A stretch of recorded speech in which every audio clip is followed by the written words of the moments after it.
So abortion is restricted in many of the Middle Eastern countries, and it is only available in Tunisia and in Turkey. Insofar, there were no other movements or networks like RAWSA, which really put the topic of unsafe abortion on the international agenda and on the national agenda. I think our work is very critical to enhance women's rights in the region and create this networking and lobbying in order to influence the government decisions in the area of women's rights and women's bodily rights. الأرقام بتحكي يعني وصلت ل 165 عضو في المنطقة، وبالتالي في 165 خلال السنتين 165 مهتم بقضية الإجهاض الآمن للنساء. فوجود هذه الشبكة بحد ذاتها خلال سنتين هو إنجاز، لأنه هي أول شبكة في المنطقة. والأكتيفيتيز يلي عملتهم يلي ولا سيما المطبوعات والمنشورات والأبحاث يلي اشتغلت عليها الشبكة في العام الماضي.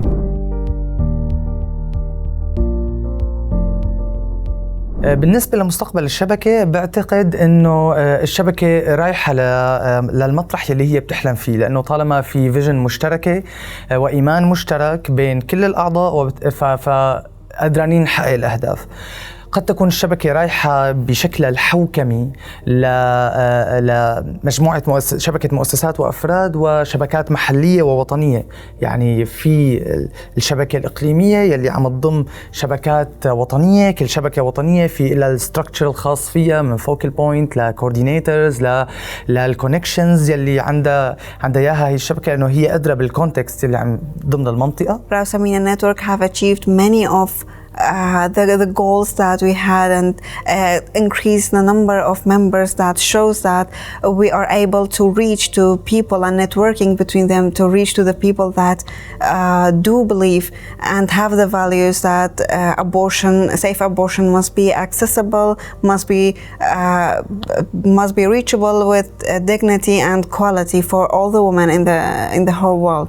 I think we need to create some safe space to talk about sex and abortion and family planning methods and contraceptive methods and everything. So I think RAWSA needs more visibility. My suggestions for the future for RAWSA Network is first to improve the impact on the social medias for more visibility. The second is maybe to include persons from the opposition, like persons who have different opinion on the subject, to share arguments and to have their opinion, so RAWSA can build a communication strategy to answer the opposition. And the third one, and the most important for me, is RAWSA should maybe build a partnership with psychological support, like to provide psychological service for women that in need. So to have reference in organism like Psychologue du Monde. So these three are the most important for me. And we can promote evidence-based and scientific information on abortion in this region and in our countries. And we already started it a little bit, so we can definitely build on that. Since we're quite a relatively new network, I think we will be also building a little bit on our institutional sustainability.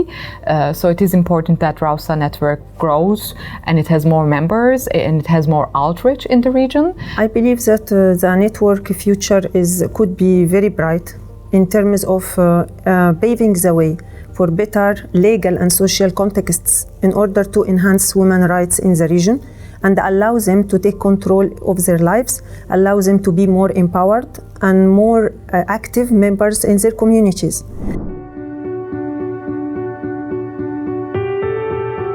I believe that we cannot create a paradigm shift without our meetings, our direct and internal communication and the exchanging of ideas.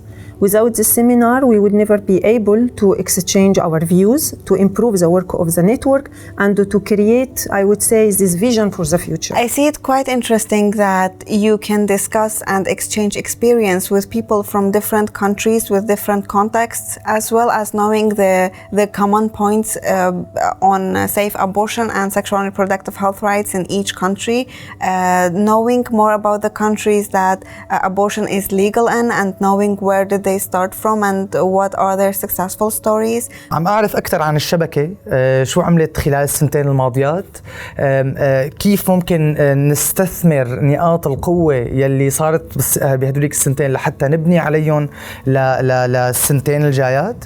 وهي فرصة بالنسبة لي أنا كأنس إني يكون جزء من التخطيط والرسم من أجل السنوات المقبلة لمستقبل روسا مينا. The most exciting part for me it was the first panel where we represent our countries and made some presentations about our countries. The fact that we meet face to face and to put a name on a face allowed to create this safe space for talk, and I think it's really important for this. But it's also very motivating to see how we all come from different countries, but we are very similar. We have a very similar agenda and we have similar mindsets, and that's very motivating to see, and it definitely gives me more motivation to continue on this work.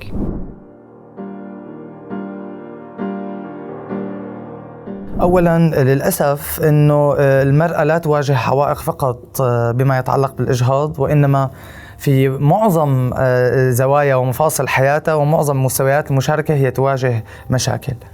بما يتعلق بالإجهاض فمجتمعياً فهي تعاني من التضييق المجتمعي، تتعرض للتمييز أحياناً أنه هي شخص سيء في حال يعني أقدم على هذه الممارسة، وبالتالي هذا الشيء ينعكس نفسياً على صحة المرأة النفسية التي تعتبر رفاهية في مجتمعاتنا للأسف. I think the most challenging barrier is stigma around the abortion, and it is considering as haram in this region, and the woman and everyone cannot talk about sex, they cannot talk about abortion, and it is really creating safe spaces to talk about abortion.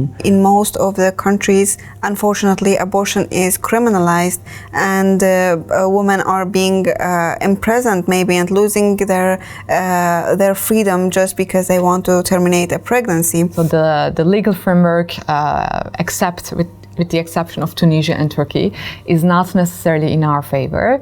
That is to say, they restrict and criminalize abortion, and some of them also criminalize women for attempting abortion. So they criminalize providers, and they criminalize people who assist, and also they criminalize information. So they put restrictions on information. I think that we have to make changes from the bottom to the top, because it's right that political have the power, but if you want to change the laws, you have to push it from the bottom, because politicals only have power because they have people. So if you want to make change, you have to make people change their mind and their mentalities. So we have different, I would say, tiers of barriers which we are trying to, I would say, break through and try to overcome such structural barriers we have. So definitely, I would say the barriers are there, but I believe that with our solid communication, with our continuous and tireless work, and with our continuous coordination in the region, we will be able to overcome all these barriers facing our women.